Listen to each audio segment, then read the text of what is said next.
Hello friends and welcome to Not Just a Girl, your favourite feminist tattoo podcast. I'm Eddy and I'm back to share with you the thoughts and experiences of some of my favourite people in tattooing. On the 7th episode, we'll be chatting about the social perception of tattoos, being a travelling tattooer, and then settling down into a new and slower way of life. Before we begin, I would like to acknowledge the Aboriginal and Torres Strait Islander people who are the traditional custodians of this land that was stolen and never ceded. I am honoured and grateful to be on the ancestral land of the Awapakal people, and I pay my respects to the elders, past and present, and extend that recognition to their descendants.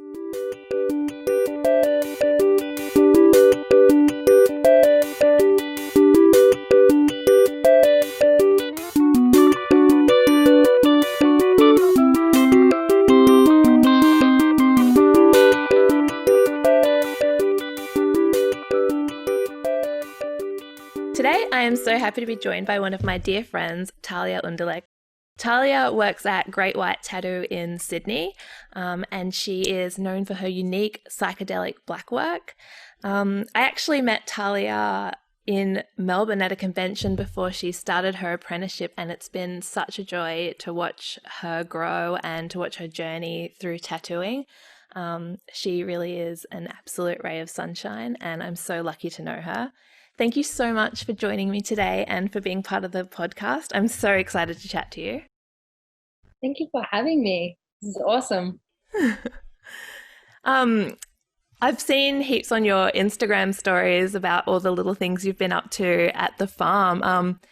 You seem to really be using this time to connect with nature again. What has that been like for you? It's been really lovely. I mean, my partner and I, we live part-time in the city when we work and then part-time here at the farm. So we've just kind of gotten months worth of stuff done because we usually do 2-3 days a week down here. We've got a fully sustainable veggie garden and we had some fermenting going with some different foods, but we wanted to get some other stuff done. So we've built ourselves a chicken coop where we have our chickens, and we've been doing other stuff like the garden's going nuts and there's lots of animals, this typical Farmer Joe stuff. So many animals, like the cats. The cats are such angels. Yes, I love those guys. And you've been doing heaps of foraging and hiking and stuff as well. Has that helped you get through the lockdown? We're very lucky. I mean, we have a giant gorge behind our house and you can hike down and, there's all kinds of stuff down there. I've been looking into a lot more IDing different native plants and stuff just to be able to kind of work out what's what a bit more and realizing how much edible and sustainable kind of things that we can get from around here. I mean, I'm a big nerd for mushrooms. I really love I just think fungus in general is really interesting. If you look at my work, you'll see in itself, I'm very inspired by it, but it's Definitely. Kind of fun to finally have enough time to look into it and ID stuff to be able to take home and eat and not die from it. So that's good. I mean, that's always a bonus for sure. And obviously your love of nature and mushrooms in particular is really prevalent in your work and the way you use organic shapes. Do you think that'll continue to be a big part of your work moving forward after COVID? Definitely. I think, having more time to kind of have my hands in the dirt and not so much on the machines has been a real nice kind of relief. I don't know, it's always been prevalent in my work, but I suppose I've learned a lot more, therefore I've gained a lot more inspiration because, I know a lot more plants and different stuff now that it's photographic memory that, when I bring it in, I don't know, just anytime you do something and influences your work, I don't think it can't not influence it. Yeah, I guess your work is just an extension of yourself really, and that's why it's so unique. Yeah, just an amalgamation of everything you find really cool and interesting. I do love that about your work as well, because it is like it's so unique and it's so instantly recognizable, and it really does carry a lot of that joy and like fun that I see in you. Oh, thank you. Like I try my hardest to do that. I really like, just like off that like question that you said, like personally, like when like I've often been told I'm way too connected to like the tattoos that I do. And I don't know, like I think that's a good thing and sometimes a bad thing as well. But I do really love to meet my clients and like kind of have a rough idea of what I'm going to do for them, or even like when I email with them, I really love to kind of get an idea of like what they're into, what their kind of vibe is. And, you know, like if I can, when I create something, kind of, you know, sometimes you don't realize, like for me, with like, I suppose I can bring an idea that someone can speak out, I can draw out. Whereas like, you know, the other way around, like I can't always like articulate myself as well, but I can definitely like show it in a different way. So I like in myself, I always want to try and bring that for other people so that, you know, when they get it, that's really something that's like special to them. Yeah, that's so nice. And it it's so important to be able to use like the language of tattooing to express who the client is, because then they're going to live with that tattoo much more harmoniously throughout their life. Yeah, definitely. I mean, like for anyone, I think like everybody does it for a different reason, I suppose. But like personally for myself, like I feel like there's so much kind of going on inside of you that you just want to like project that onto the world. And it's really nice to be able to kind of put that on you and be like, hey, world, you know, this is me. Like, here's what I'm about, you know, and like it's a good opener for like other people as well, you know, because you meet other people and you kind of see a little bit more about what they're about. And I mean, I'm not even just talking about tattoos, just like in any kind of like modification, whether it's the way you color or cut your hair or the clothes you decide to wear, you know, like you're obviously putting out something that you want to portray to the world, Yeah. which is like really cool to be able to, you know, solidify like and eternalize that for somebody, you know, like you just kind of, you're like, oh, okay, this is your vibe. And being able to create something that maybe they couldn't envision is really cool, Yeah. you know, and you see somebody look in the mirror and you're just like, I mean, I've done it myself millions of times. Like, you know, you get a new tattoo and all of a sudden you're walking past the mirror and you're like, damn, who's that? Like, feeling Yeah. really cool. Like, I just like, you just love, you're just like, wow, this tattoo is way too cool for me. Like, and then it just comes to you and you're like, yeah, this is me. Like, Yeah, you feel so much more in love with yourself and your body, and like you walk past a shop window and you check yourself out and make sure you get a glimpse of the tattoo. yeah. You know, and all of a sudden you're buying clothes so that it sits like to suit a certain tattoo that you've got. You're like, Yeah. oh, you know, like I remember the first time I started my sleeve. I don't think I wore a single sleeve for like 2 years after that. Like, I used to like, oh, I'm wearing a higher neck shirt now, but I never ever used to expose my chest or cleavage at all. And then when I got my chest tattooed, I was like, I'm going to undo my buttons. I'm going to stop wearing like my buttons done all the way up. I'm going to start buying plunging necklines. I just want this like to be on display because it's so beautiful. yeah, I mean, like the one of the ladies that I learned to tattoo off, her name was Ela Poor in Berlin, and also another girl I worked with, Loriana. She had this like beautiful tattoo kind of coming around like her like inner thigh kind of area, and she just like when we'd go to the beach or something, I'd always look at her and be like, wow, you know, she's so beautiful. And like I remember her and Ela telling me, like they're like, oh, you know, you can dress like that. And I was like, oh, I can't, you know, like my inner thighs are too fat, you know, like when you're a bit younger, you feel like really like self-conscious about stuff like that. Yeah. And I remember them saying, well, just find something you love and tattoo it there and you'll never feel like that conscious about it. And I remember we were traveling through Mexico with a friend of ours, Moises, and she was like, let's just tattoo some like something that you love. So I got her to tattoo some lavender coming out of there. And like now whenever I like if I've ever felt slightly self-conscious about it, I'm kind of like, well, I got a sick tattoo there. So it doesn't really matter. Haven't worn shorts to the beach in a long time, which is like, I think you know, personally for me, that's something I find really amazing about, you know, what we get to do, and that we get to like collect that ourselves. Yeah, it's such a powerful way to express self-love and like self-ownership. It's so beautiful. Yeah. I mean, it's like pretty much like reclaiming what was already in there, you know, like, and I think sometimes like this can be a little bit misconstrued. Like sometimes people will say to me, "Oh, did you not love yourself? Like, you know, how come you did that? You know, why didn't you just go to therapy or something?"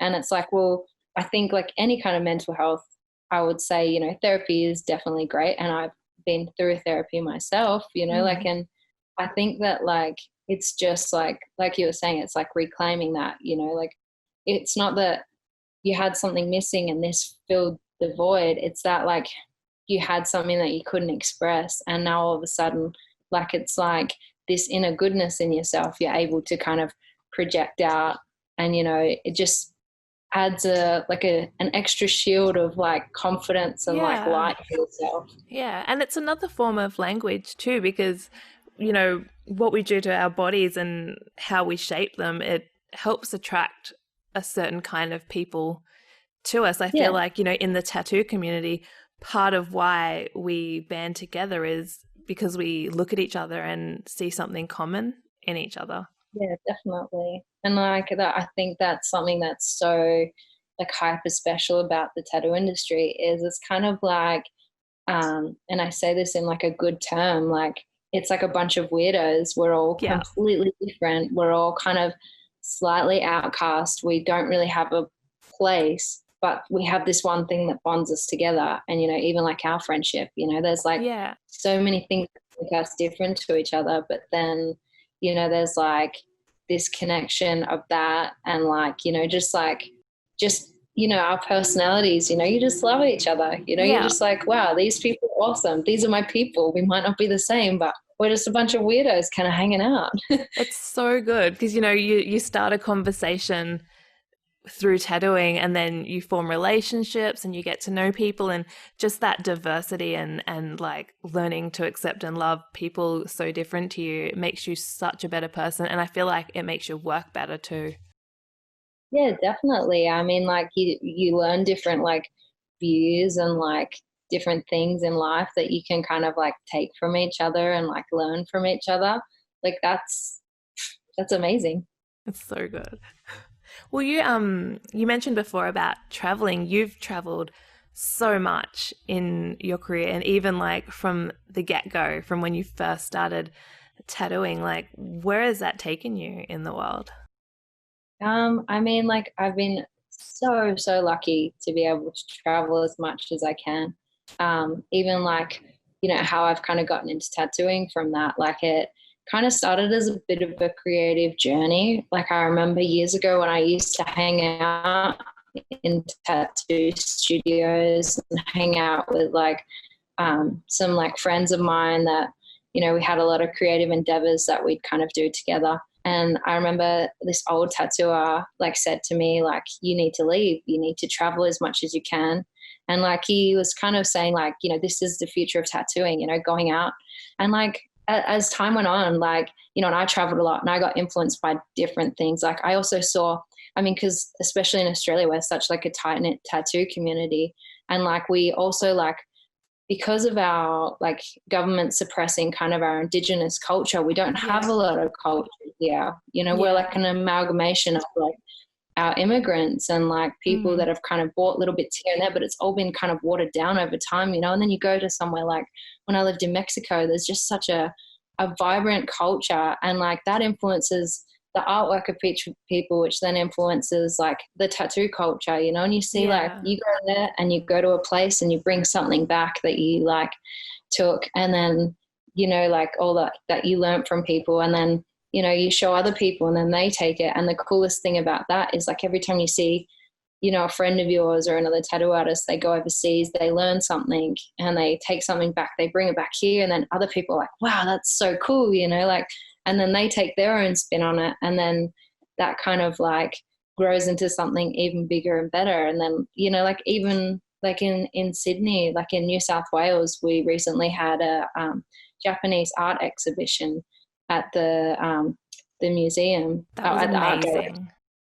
Yeah, it's like a lot of artists, like a lot of tattoo artists went there, and like all of a sudden you're seeing all this really wacky, cool, inspired like artwork, because obviously everybody's gone, they're like, whoa, how did I miss this? How did I not see this? I'll think of this. You know, everybody's creating their own versions of it. Yeah. And I mean, like, you know, especially like, you know, it's just, I don't know, it's just really cool to see, like, that's how art kind of progresses and grows, you know, like, and it becomes its own like things of everything. It's such an important part of tattoo history as well. Like, that's how we came to know tattooing, through traveling. And obviously colonialism is not in any way, shape or form a good thing at all, and it's been toxic. But, you know, the one good thing, I guess, for us is that it did bring tattooing to the Western world, and the fact that we continue to travel and sample from different cultures and share ideas and perspectives with each other is what makes tattooing so diverse now. Yeah, definitely. And the amount of times you've kind of like, you've had this small snippet of something and somebody's doing something so amazing.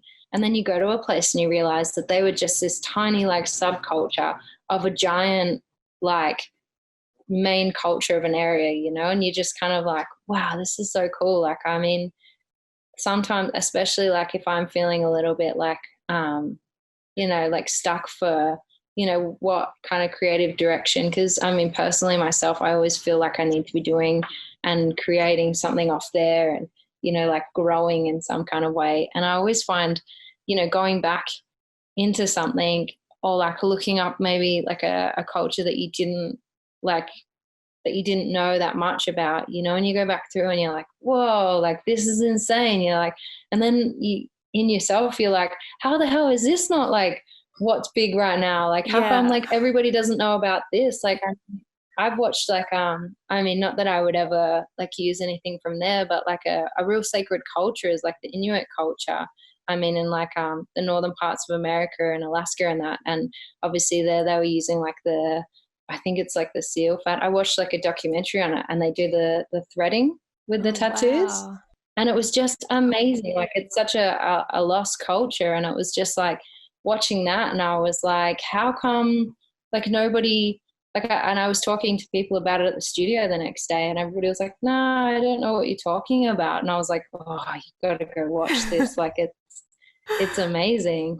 You know, now I think about it, I just want to go there and I want to meet this young girl that I watched on this documentary and I just want to be like, oh my gosh, like how do you do this? Not even like for myself, but I want to know the history of it. It's amazing, you know, like, and also that was like quite a like it was like a matriarchal kind of thing. So it was only like really the women that were like, so it was like a coming of age thing as well, which is like also really amazing. So just that's I feel like that's really rare in like tattoo history because I guess, you know, our knowledge of tattoo history has been in predominantly patriarchal society. So finding out about the Inuit tattooing is so amazing. Yeah. And I mean, like also don't take like any of my information as like proper information. I'm so bad at relaying stuff. Like for anyone that is ever watching this, please just look it up yourself. Like you will learn so much. Yeah, I'm really bad at remembering historical stuff. I'm very fascinated by history. I read a lot and watch a lot, but my brain's a pudding and I have no recall whatsoever. I think I just get so excited about what I'm reading that I'm just like, oh, this is so good. And then I'm trying to tell people and my brain's like stuttering it out. So, but just the excitement that you get over like reading about another culture or seeing a trick someone uses, it doesn't mean that you're necessarily going to use it yourself, but it can inspire just a new way of thinking. And then you adapt that into your work and then it becomes even more unique and more authentic to yourself. I mean, like for sure. Also, there was like when I first started kind of hanging out in tattoo studios and getting to know tattooers and stuff. I remember like these kind of old school guys that I was working for were like, well, there's this process of tattooing and it's this way and it's that way.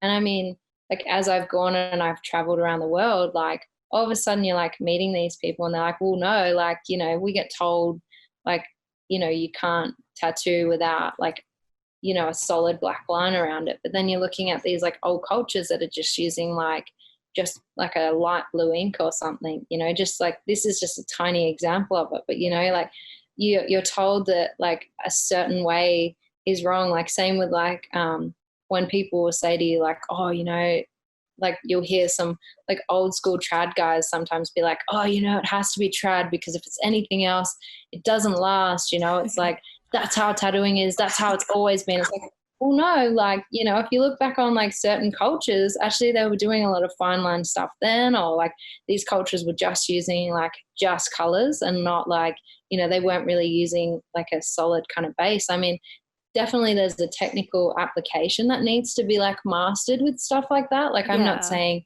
that everybody should tattoo without lines, but like, like there's, it's there's stuff that's doable. And, if you teach yourself right, like, you can experience and like kind of break a bit of the norms and the barriers of what tattooing kind of should be as well. Exactly. It's like, it's important to respect traditions, but also disrupt them, like, and to push the boundaries and not be gatekeepers. Because I have a history of being a little bit gatekeepery with my opinions about what tattooing is and isn't.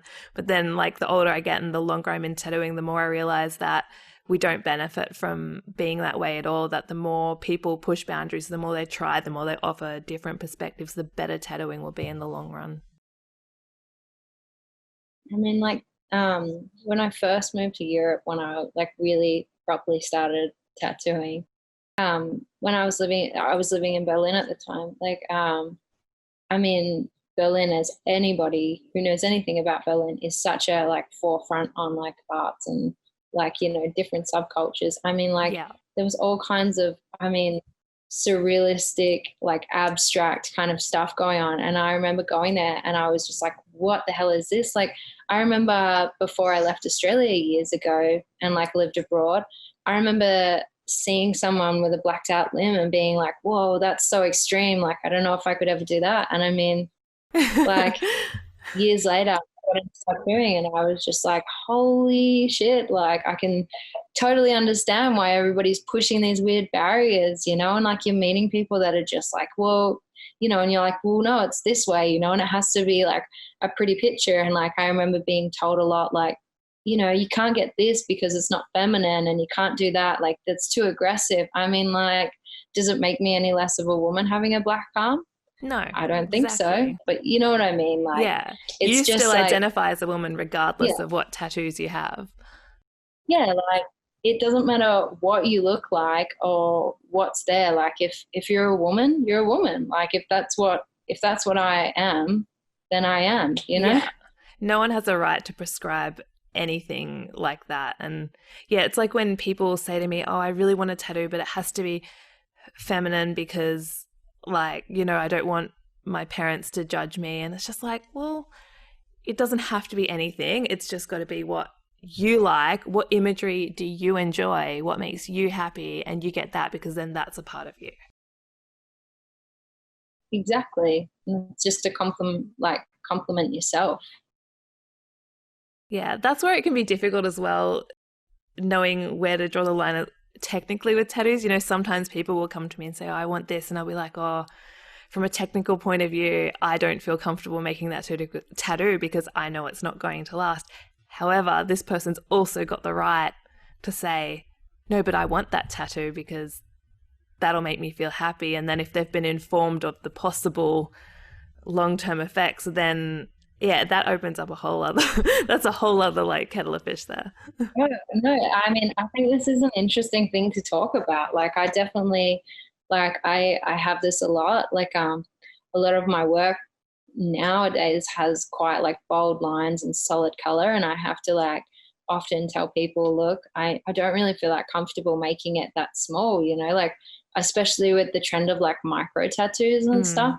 And this was what I was saying before about like stuff is not impossible, but technically it has to be done in a certain way. So like you can't really get a big traditional ego and make it this big because I mean you're going to end up with a blob. And I mean as much as people would say, no, but that's what I want, that's what I want. I mean, I would love to do that, but I would also hate to think that I would do something that someone would dislike in the future. And I'll be pretty honest with people, you know, because I mean, we've all kind of, especially like as tattoo artists, or if you've been getting tattooed for a very long time, like there's probably stuff you look back on, you're like, in hindsight, I kind of wish that somebody had kind of guided me a bit better to that, you know. And I mean, I have plenty of tattoos on myself that I got when I was like a little bit of a rat bag when I was younger. And like when somebody's like, oh, but you know, this would be cool, I show them and I'm like, well, this is what it's going to look like now. And they're kind of like, oh, that's a bit horrible. It's like, yeah. And I mean, we do have things like laser and that now, but if you're going to be like spending your time, you might as well do the right thing. And I think like on the subject of that as well, a lot of the time when people do kind of want stuff like micro, or they want it in a way that's not really going to work, a lot of the time it's not so much like, it's more a fear of like, they want to be tattooed, but they're also scared of like the outcome. They don't want it too big because they're worried that they're not going to like it. Or like, you know, what other people will think. A lot where someone's like, oh, you know, my partner won't like it, my parents won't like it. And it's kind of like, I don't know, I think if you're going to commit to it, you probably should just like do it the right way straight off the bat. Because, you know, like if there's one thing I can tell you, like people, like perfect example, like my parents were a little bit like, when I told them I was getting my arm blacked out, they were like, oh, you know, I don't know about that,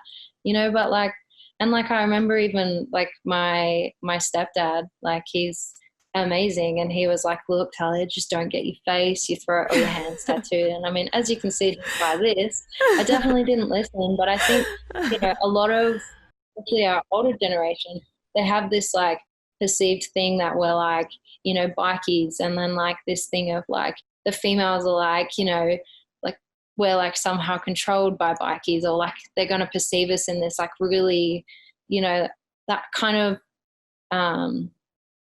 I don't know how to word it properly, but like, you know, they think that we're going to be like this biker wife, you know, owned by some kind of gang, or we're going to be some kind of badass drug dealer if we get it, you know. And then we get it and they're like, oh, that's beautiful, I love it, you know. I'm like, your family's not going to disown you because dude, they're going to like eventually get over it. And I mean, if they decide to disown you because you have tattoos, I mean, well, nobody should ever treat you like that. And maybe, you know, you have to realize that that's within themselves and that's nothing to do with you. Exactly. It's really interesting how people like restrict what they can get tattooed because they're so scared of not fitting into this like socially prescribed version of normal. And like, you know, studies have been done about how women with tattoos are perceived as being more sexually promiscuous. And then that brings up all these things of like, well, for starters, there's absolutely nothing wrong with being sexually promiscuous. You do you. And then also, how can a tattoo have any impact on a person's like sexual adventures? It's just like, it's so irrelevant. And it's so weird that people would restrict how they express themselves on their own skin because of another person. It's sad. I mean, if I ever have a client come in, regardless of gender or anything, if they say anything to me about, oh yeah, my partner said I can't get this, I'm literally like, dump them. Yeah. You don't need that in your life. You know? And people are like, well, that's really hard. And I'm like, well, no, like if anybody has that kind of say over you, then they're probably toxic, you know, like you shouldn't be. I mean, fair enough, if somebody's worried about your like physical safety, you know, or like your mental health, you know, if your partner's like, oh, you know, I don't think you should get that because you're not in a good headspace, you know, if it's something really gnarly and negative, you know, if they want to get some big curse words or something and, you know, their partner's like, oh, they're not in the best headspace, you know, I'd be a little bit like, I would also, regardless if they had a partner or not, I'd probably be like, look, this is a pretty gnarly thing to be getting. Are you sure you're in the right space for this? You know, maybe you should think about it, you know. But like, I mean, if somebody's telling you what to do in that kind of way, that's a very toxic environment to be a part of. 100%. You know, and then I also think like from that, I'm like, if they're saying that about your tattoos, what else are they saying? Like, this is probably not good for you. Exactly. I remember many years ago, I tattooed, I outlined a half sleeve on a girl, and I found out a couple of weeks later that her partner didn't like it because it reminded him of a tattoo he didn't like, the style that I'd done, and he made her get it lasered off. And then he chose the artist who would redo it. And it was just like such a horrifying thought. Just so horrifying that somebody like felt they had a right to control, because the whole reason that we're attracted to tattooing is because it's our way of reclaiming ourselves. So when somebody else has an input in that, like I certainly would never allow that to happen in my studio again. Like wherever possible, I would just be like, no, get out. Well, not to the customer, obviously, to the partner. Then I'd turn around to the client and say, let's do it bigger and on your forearm. Yeah. I mean, like, yeah.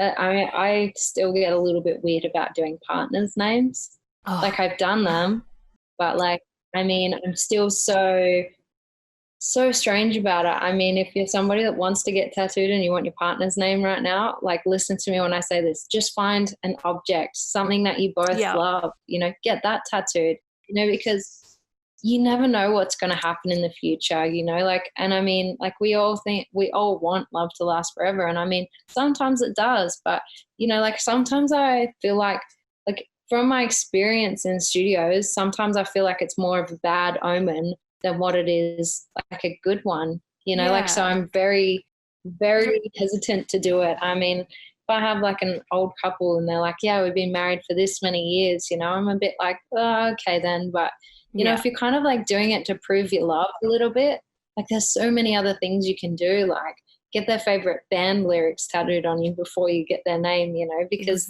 you know, I know plenty of people that have gotten like partners' names and they've had to like cross them out or do other stuff, or, you know, and I'm just like, oh, you just don't want that on you. No. Well, I reckon 90% of the partners' names I've tattooed on people, within 6 months they've broken up. And I think it's not that the tattoos necessarily jinxed them. I think that the reason they've done that was because there was underlying issues, and they were so terrified of losing this relationship because of these ideas that love allegedly has to last forever. So they've gone and done this as this way of like proving it and cementing it, and it doesn't work. And you can't.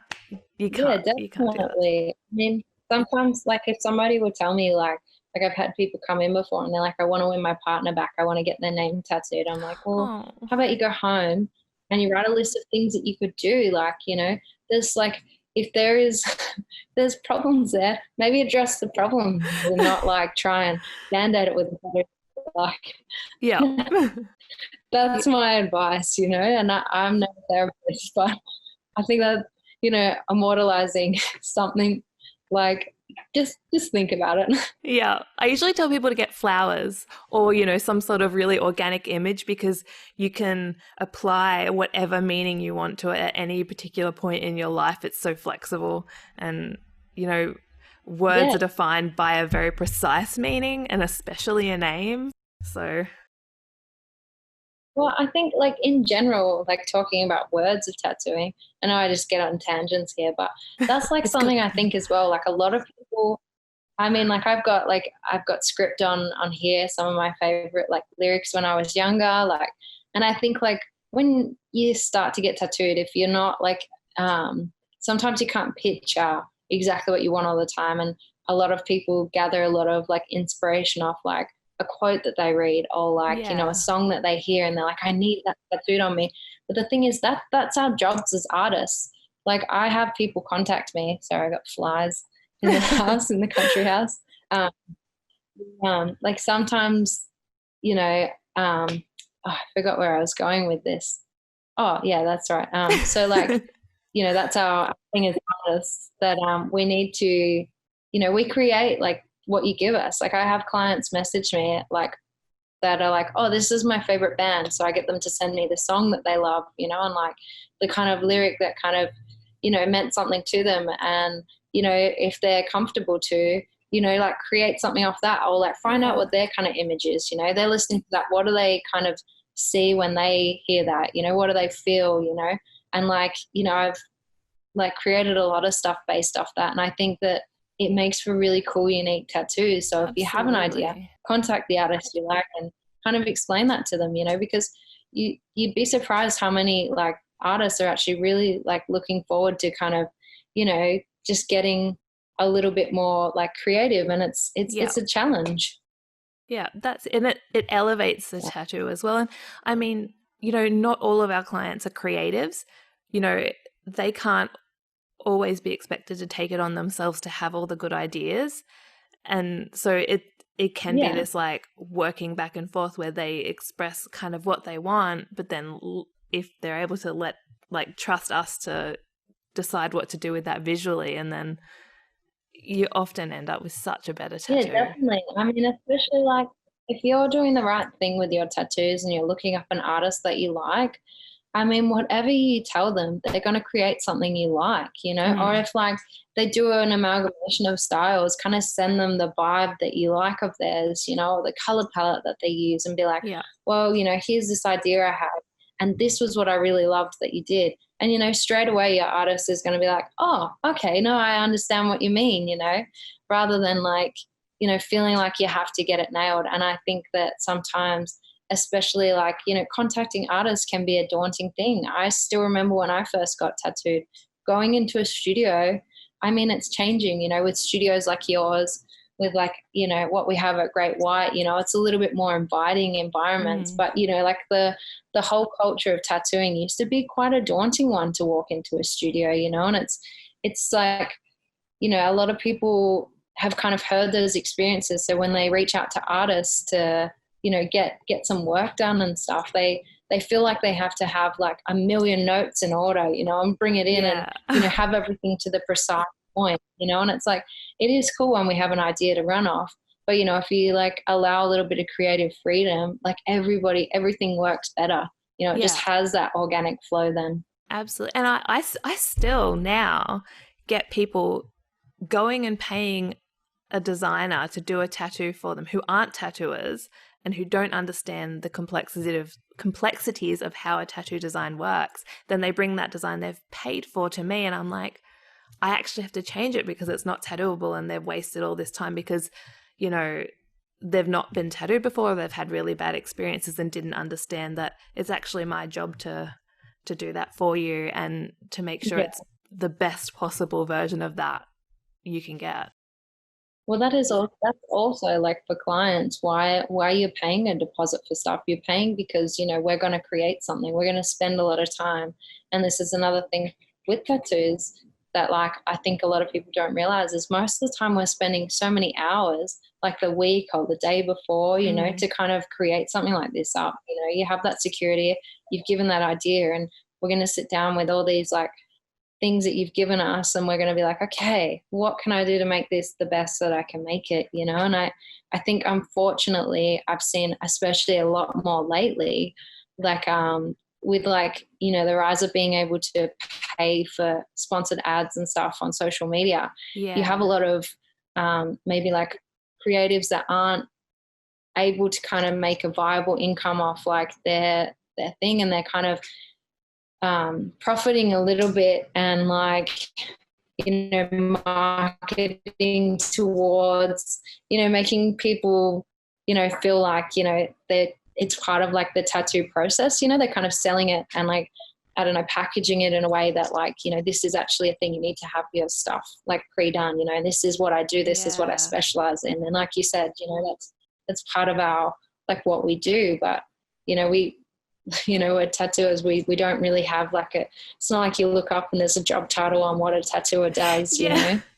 So there's all sorts. Like there's some who literally just tattoo images off Google and that makes them happy and they see themselves more as tradespeople. Then there's those of us who, you know, are really only interested in doing custom pieces in our particular style, and then everything in between. Yeah, definitely. I mean, like, I think like anybody that tattoos, it's important to know the technical side of things. But I think that whole, I mean, it used to be like the kind of Western like style of tattooing used to be walk into a studio. It would usually be like a pretty scary place. And, you know, like you see all the old films where like old bikers sitting in the chair. And I Yeah. mean, it hasn't Ciggies, always like been carpet on like, the there's just ground. majority of the places.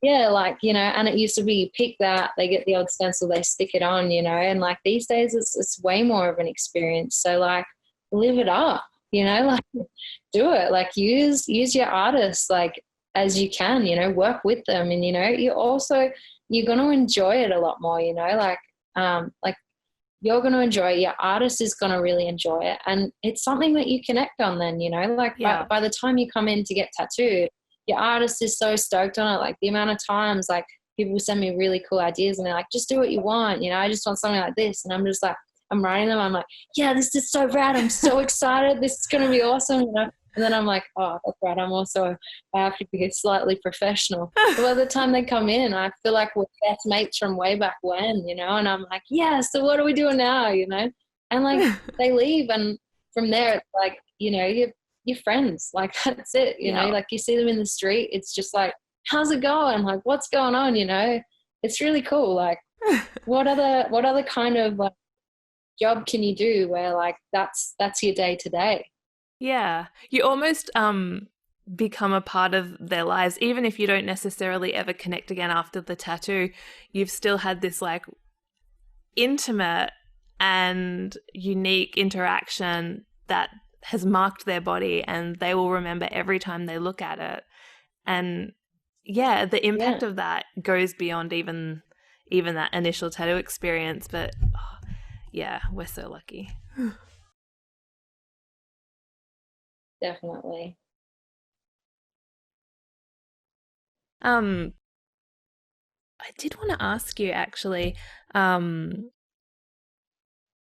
how you got into tattooing, because I mentioned that before that I met you, before you even started your apprenticeship, like, and you've been tattooing for, what would it be, like 5 or 6 years now, or? I think it's about 5.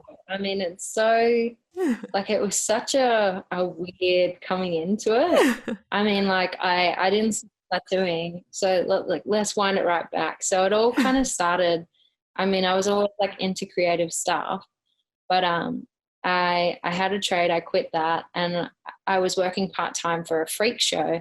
So it was like a performance like agency, and these guys are like, nowadays they're all just my best mates, you know, and like that was like my first kind of, I liked tattoos and I'd had a few tattoos, but this was like, I met all these really like creative, weird people, and they like had all these really weird tattoos, and I was just like, this is awesome. And because of the shows that we were doing were so like niche, underground, kind of like, it was more like I did a lot of like fire stuff and like grotesque, burlesque kind of stuff. That's and like awesome. Therefore like a lot of people we met were other creatives, so at these events that we were doing I'd meet other tattooers. So from there I was like, hey, can I come and like hang out at the studio and paint and draw? So I just would like hang out with people, and then I ended up like helping run like front counters sometimes when someone would go away for the week. I'd just like when we met in Melbourne, friends of mine would like work a convention, and they'd be like, hey, do you want to come across? And they'd let me sell my artwork in return for working the booth for them for the weekend, you know. And I'd just like get my flights and go out and hang out with everyone, just because like I just idolized. I was like, this is the greatest job in the world. And I mean, I created a lot, but I also like I had a lot of like self pressure where I was like, okay, tattooers are like up here, their work is up here, and my artwork has to be up there. So I mean, I moved away to Europe, and then I was kind of still hanging out in studios, but not really doing a lot. And I had done a couple of tattoos. I was living in Brighton at the time, just at some friends' studios there, just on like a few friends that I knew in the area. And I was just trying to like get out there. But I mean, it was good, but it was bad. Like, unfortunately and fortunately, I worked in like private studios when I did kind of like, when I hung out, I was always in private studios. So it wasn't like they could be like, you're an apprentice, you can do some walk-ins or you can do that. So it's like I kind of got to teach myself and watch other people use machines, but I was like you know, they were like, if you want to learn, you can tattoo yourself or tattoo a friend. So, I mean, Yeah. I'd done a couple, and then I moved to Berlin, and I was trying to see if it was like, you know, at this point I'd just caught the bug. I was like, I want to do this. I want to do it seriously. And I was able to score a job at a studio called Peschwartz Tätowierungen, which is like a dark work studio, and the artists there were just so high caliber and amazing and really friendly and lovely. And I mean, I was pretty honest about stuff. Like I was like, look, I don't really know what I'm doing. Like I just want to apprentice. And they already had an apprentice, and they were kind of like, look, you just tattoo here, you do your jobs here. And they were like, and you know, you just work as an artist, but you just travel as much as you can. You travel and you like learn off everybody you can. You take as much knowledge as you can. And it was until then I went to work.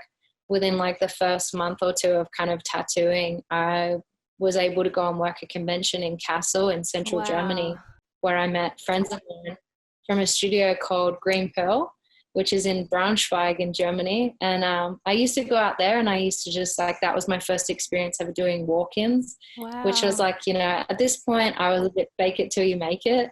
So like I'm there and they're just throwing me all these walk-ins, and I'm with all these amazing tattooers, and I was just like sweating and like, oh my God, am I going to do this okay? And like people are coming over, I'm waiting for them to be like, oh, this is shit.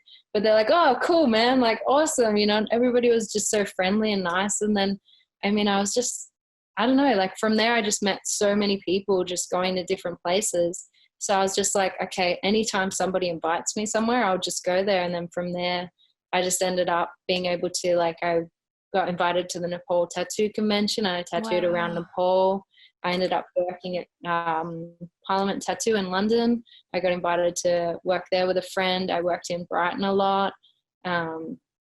Worked in Krakow in Poland. I worked at a couple of conventions there. I worked in Italy and Spain a lot. I did a lot of work in Spain. I think I'm forgetting a few places. It's like initiation by fire. I was just, oh yeah, like I was way out of my depth. Like I was just so like, so grateful. And I mean, I was also like, I felt like I couldn't turn down the opportunities because, you know, I was like, if I tell them no, like I'm not really ready, then like, would I have that opportunity again? And like, I just got to, like, everybody was just so lovely. I mean, like, sometimes I think like people, like I've said before, they build up tattooers like they're these scary things, you know, and then you meet them and they're just so awesome. And I mean, when I would go there, I would end up getting to talk to the people, and I'd be like, oh, you know, actually I haven't been tattooing long. And they're just like, yeah, good on you. You know, this is awesome. And, you know, they'd give you constructive criticism. And I mean, like, as long as you were nice to everyone, I mean, I'd just walk around and be like, how did you do that? That's amazing. You know, and they were just stoked to share it. They're like, oh, you think that's really cool? Like, well, I think this is cool, you know, you're just bouncing off one another. And I think that was the difference. Like, it was just like really lucky. Yeah. I love that there's different ways to enter tattooing, because like if we all had the exact same like apprenticeship situation or whatever, things wouldn't be as diverse or interesting. Like the fact that you've got to travel the world learning along the way is what makes your work yours. No, thank you. I mean, I think also like I said, I was very lucky. I had some very good mentors. Like some of the places I would hang out, like I got offered a lot of apprenticeships before I left Australia. And I remember a few of the older guys that I worked with and that like mentored me, they kind of said like, you know, you don't like, because of this underlying in a few of the studios, especially like at that point in time on the west coast of Australia, unless you're an amazing artist straight away, like you kind of, your only choice from there was to work in these like kind of misogynistic, kind of sexist, like underlying places, you know, and they were like, you know, you don't want to work somewhere where you're a little bit owned by the studio. Like, and, you know, there was this a lot of kind of dodgy stuff going on. And, you know, I wanted to tattoo so bad, but I'm really glad I had good like mentors around that were like, get out while you can, you know, like, you know, and I'm kind of like, but this is the wrong way to do it. And they're like, that's when I had people like, nah, like you do it however you do it, you know, you kind of like get in there. I mean, and I'm not an advocate, like when I'm telling my story, I'm not an advocate for like, you know, tattoo at home and do this. Like I never did any of that. Like, you know, I mean, like I still believed in a safe practice. I went and did my occupational health and safety before I started tattooing.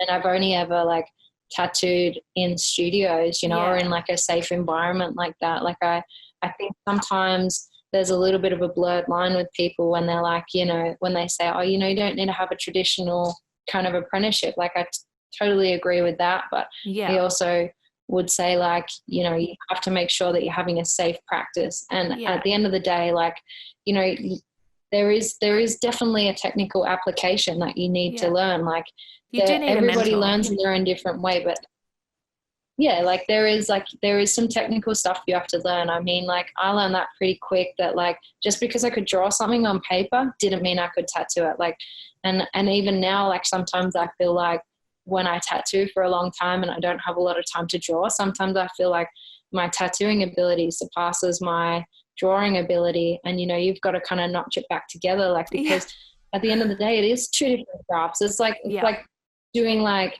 you know, drawing, sketching with a pencil and then painting with oils and expecting to be an amazing oil painter because you're good with pencils, you know. It's like, it's two different things. Absolutely.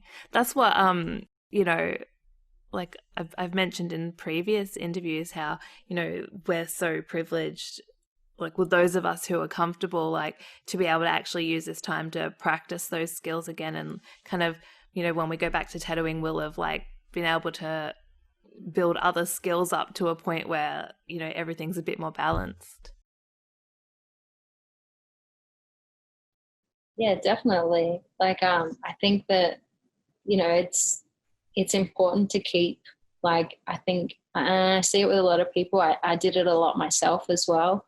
Like I was lucky enough to kind of get, I was drawing all the time. I was painting all the time. And I was so much like involved in my art. And then I started tattooing and I felt like there was maybe after a year or two of tattooing, I felt like my work was kind of becoming a little bit repetitive, like for my own liking. But I think a lot of it was to do with like more of, I just wasn't taking the time to draw anymore. Like I was just so excited to tattoo that all I did was tattoo, to the point that like, I think then I had like a little while where I was like, oh, what do I draw now? You know, because I'd just gotten so into this process of like what I would do a tattoo that when I got to sit down in front of a piece of paper, my brain was like, it's like, no, you've used all that up now. Yeah. We put a lot of pressure on ourselves as well to like do everything perfectly, and it's not really realistic. And you know, we've talked about many times about like all of these like external pressures that we put on ourselves and how, you know, we're all ending up getting really burnt out. And I know so many tattooers who have been like, oh, I've just been so burnt out lately, like almost thankful that lockdown happened. And like, were you feeling that way as well? Definitely. Like, I think, I mean, I've had like moments of it. I think now I'm able to kind of better adjust to that. Like, I feel like I had my moment where I burnt out a bit and then I had to kind of go, wait, and like reel it back a bit. I mean, I think there's there's different pressures. So there's like the personal pressure, like you know, we want to be able to, because we have to create all the time. There's this kind of thing to create on demand, you know, and like sometimes you can't do that. Sometimes you have a bit of a creative block. It doesn't mean that what you create isn't going to be amazing for somebody, but it just means like as far as you creating something new and innovative, you're just maybe like a little bit, you just need to relax and like take some time, whether what it is that relaxes you, whether you take a ride on your motorbike or you go out to nature for a bit, you know, something that just kind of resets and takes you out of the studio, you know. And like, you know, there's also this social pressure. I mean, with like social media these days, especially like Instagram, I mean, personally myself with all this like COVID stuff, like I'm looking online and like, I mean, I've gotten my gardens going. I've been looking after all the farm animals here. I've done lots of stuff, but then I was finding myself hopping on Instagram and I'm like, oh, everybody's painting, everybody's like selling like originals, and they're doing all of this amazing stuff. And I'm sitting here going, well, how come like, you know, I managed to get up and make lunch today and like sort the garden out. And then I'm like, oh, I need to leave my garden. I need to paint. I should be doing my greatest work right now, you know? And like, you find yourself like, even though you don't mean to, you're like comparing yourself to other people. And I mean, like back when I first started tattooing, Instagram was like pretty, like it was like prevalent, but it wasn't like huge. And I mean, you know, nowadays, like you used to know the artist because they were the artists in your area, in your city. You'd read tattoo magazines and that's how you'd find cool people. Whereas these days, literally, if I want to hop on my phone right now, I am just like exposed to the greatest tattoo artists in the world, the greatest artists in the world. So you just like, you're looking and you're like, oh my God, you know, and everybody's doing their own individual thing, but you're not seeing that. You're just seeing an amalgamation of like amazing, different everything, you know, and you're like, oh God, like, why am I like no good at this, you know? And like, we also have like, it's more of like an old school mentality, but there's like this thing of like it's kind of cool to overwork yourself when you tattoo. Like if you talk to artists that like when like tattoo conventions are the perfect example of it. You know, we'll tattoo for 12 to 14 hours straight. We do it for 3 days. And I mean, that's fun when you work a convention. Sometimes it's fun to burn yourself out a little bit, you know, but like, you know, people are just, they just take the work because it's there, you know, and they're just working and working and working, you know, and like they're burning themselves out. They're not like eating properly. They're not like, you know, they a lot of the time, you know, they're kind of like going out and having a few drinks and like dinner with friends afterwards, you know, and they're like, they kind of like get some weird satisfaction from it because somewhere along the line, some old school guys told us, you know, if you're not working, like, you know, then like for some reason, like we're made to feel guilty if we decide that we need to take a day off a week because we want to like, you know, get something else going, or like, you know, if you're like, wow, I'm working way too much, you know, like I took a day off a week so that I could, you know, do my drawings to the best of my ability, because I feel like if I take that extra time, then like, you know, I create something better than if I'm just like putting it on the morning of like the thing, you know. But I don't know, it's just, it's this weird thing, and it's like nobody talks about it. Like nobody's really going to make you feel bad about it, but you kind of have this weird guilt sometimes when you're like, oh, you know, I need to work a little less. And sometimes, you know, you're like, oh, is everybody going to look down on me or think I'm weak because I need to take a bit of time to create? But I think also like a lot of people that do overwork, they work in studios where they're doing a lot of walk-ins, and like they're not really like thinking about the stuff that they're creating, a lot of the stuff. So maybe they do like one of their own flash pieces, but for the rest of the week they're doing like, you know, somebody that comes in and says, I want this picture, I want this. So they're doing that after like one after the other. And I mean, that still can burn you out. But I mean, when you're doing what you do, what I do, what a lot of artists do, where you're like putting a bit of yourself into everything you create for somebody, you just like mentally and physically cannot spend all your time doing that. Like if I'm working 7 days a week, doing 3 or 4 tattoos a day, like by like Saturday, Sunday, how am I going to make the best work that I can? Because all I'm thinking is I need a good sleep. Like I need to get out of the studio.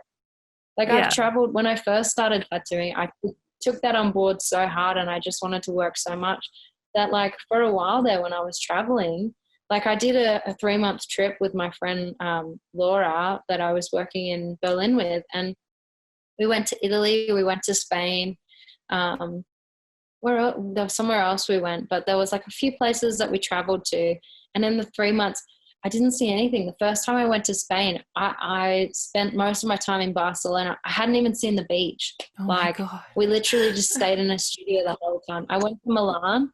All I can tell you about Milan is I went to, well, I was lucky enough actually, I got to go to some fashion shows in the nighttime, but we'd just been so busy that like by the time we went there, I was so burnt out. I couldn't take in the fact that I was in fashion week, like with, you know, at an exclusive like Nike and Adidas party. Like, you know, all I was thinking was I just need to sleep. I need to draw these jobs for tomorrow and I need to work. Like, you know, I can't like, you couldn't be, and at some point, and I think that also prompted, you know, when I moved to Mexico for a while, like it's a very slow, relaxed kind of lifestyle. And I think that's what like drew me to it. When I was living in Europe, I was like so fast paced and tattooing all the time.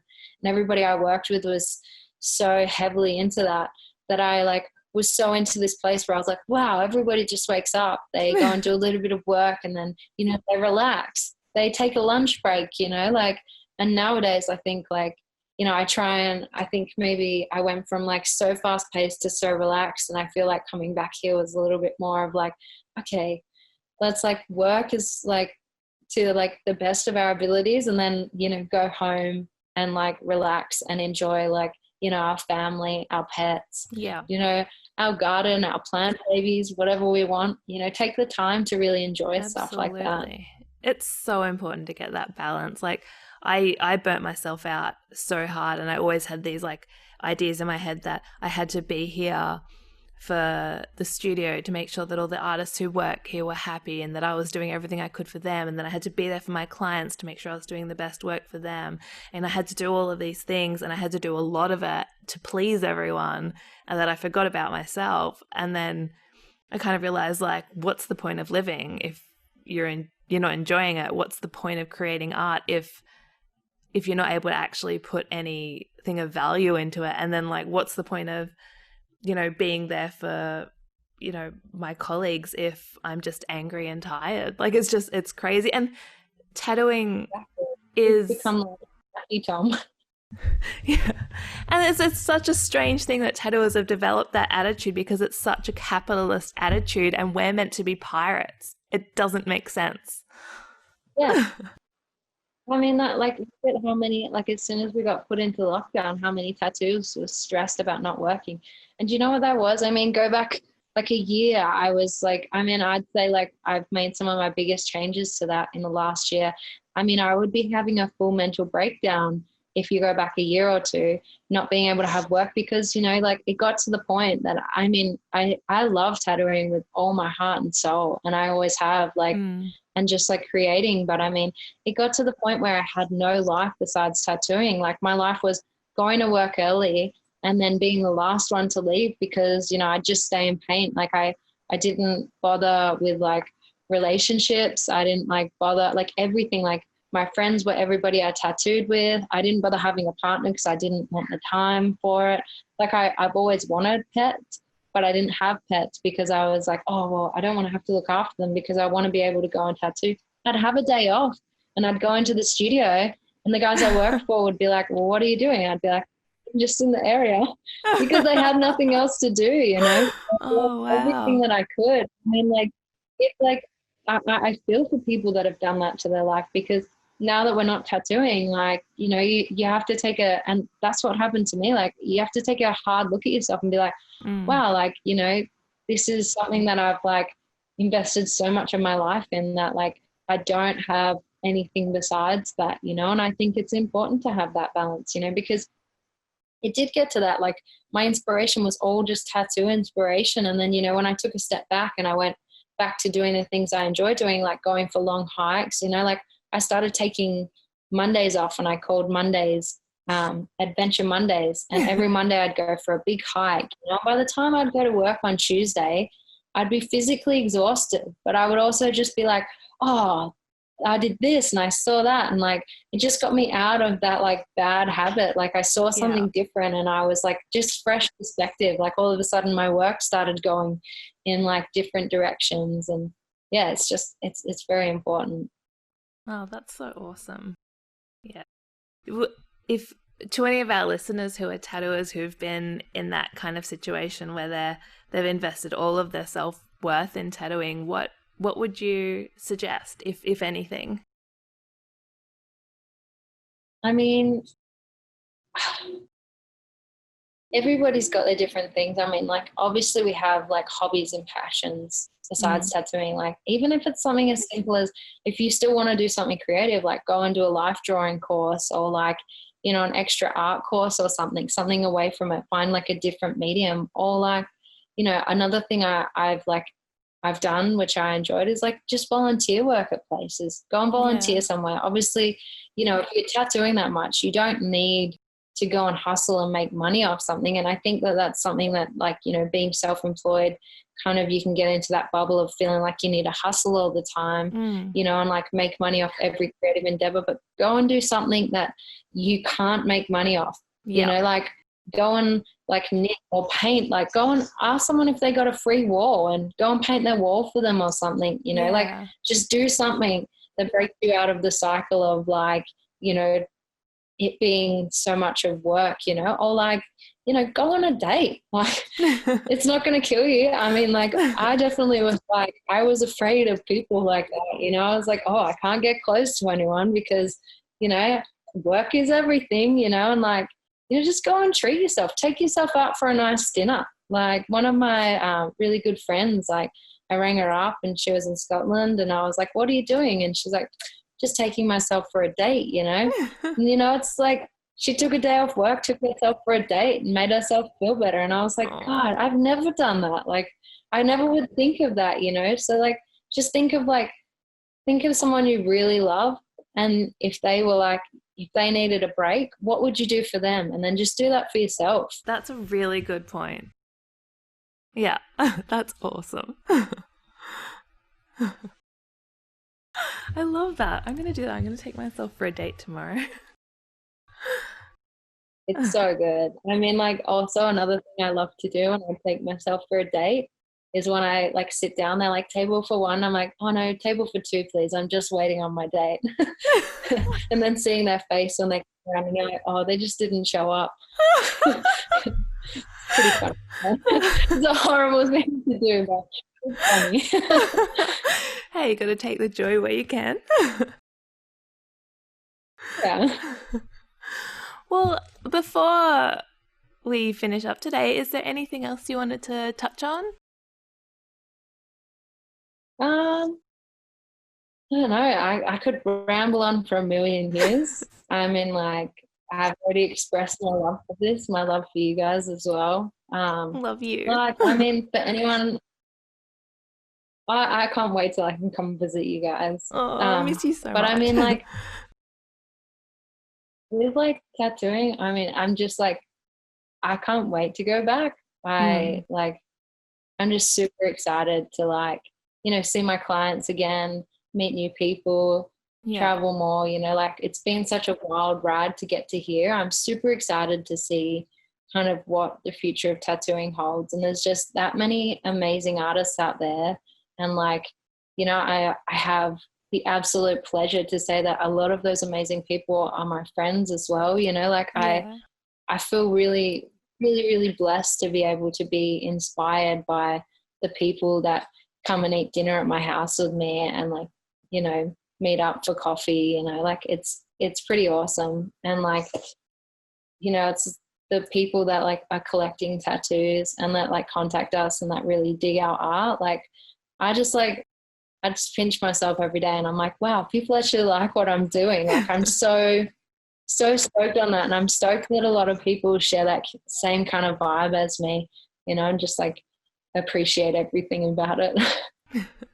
We are the luckiest people on the planet, I think, in the universe even. Yeah, and like if anybody ever sees this and they want to like reach out and chat about art, about tattooing, like I swear I'm not a scary person. Sometimes it might take me a few days to answer, but I do love like hearing and seeing art projects. Like, I love when, like, you know, people that follow me on Instagram, they like message me and like, hey, I drew this, what do you think of that? Like, and I just love that. Like, I love like supporting people. Like, if you're creating in any kind of way yourself, or if you're pursuing to be a tattooer, like, just support as many people as you can. Support local artists, support local business, you know, like Absolutely. That kind of thing. You know, like there's no room for hate. There's enough like hate out there.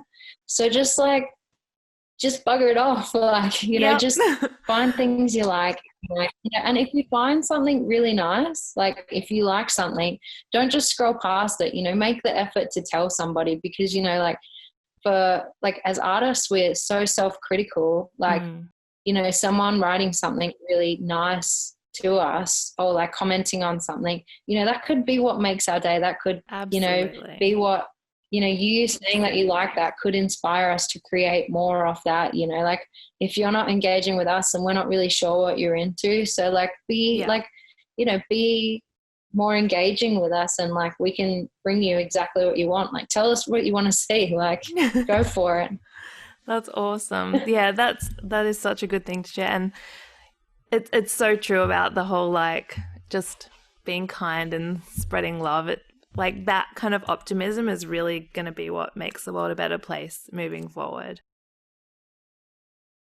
Yeah, definitely. And I really hope all of this time that we've had at home has kind of like sparked that, it's definitely made me realize like how much you can get into doing your everyday life. And then you kind of like take for granted the fact that, like I drive 2 hours and I can be with you guys and hanging out, and you kind of like, even with family and any kind of friends, you kind of take that for granted. And then something like this happens and you're like, oh, I miss everyone. I really appreciate having those people in my life. And all of a sudden you're like, as soon as this is over, I'm going to go hug every single person and tell them how much I love them. So many hugs after this. Oh my God. Although I feel like our pets will be very upset when we all return to work. Yeah, the cat's going to be devastated. Like my exotic short hair, my little squish face boy, he spends hours just sitting on Aaron's lap, staring into Aaron's eyes, just full of love. And he's so happy Aaron's home all the time now. So good. I mean, if there's anyone that's like not hating COVID, it's definitely our pets. Yeah. All the doggos in the world are having the best time going for walks every day. Oh, yeah. They're all just like, yeah, best day ever. Oh, little angels. Well, for our listeners, if you'd like to watch the footage of this chat, you can head over to our YouTube and follow us on Instagram at notjustagirl_tattoo for regular updates. I'll be sure to link Tahlia's information if you want to contact her and follow her, and any other information in the show notes. Make sure you subscribe and follow and share and spread the love of tattooing. Thank you so much for joining me, Tahlia. It's been so amazing, and thank you so much to all of our listeners.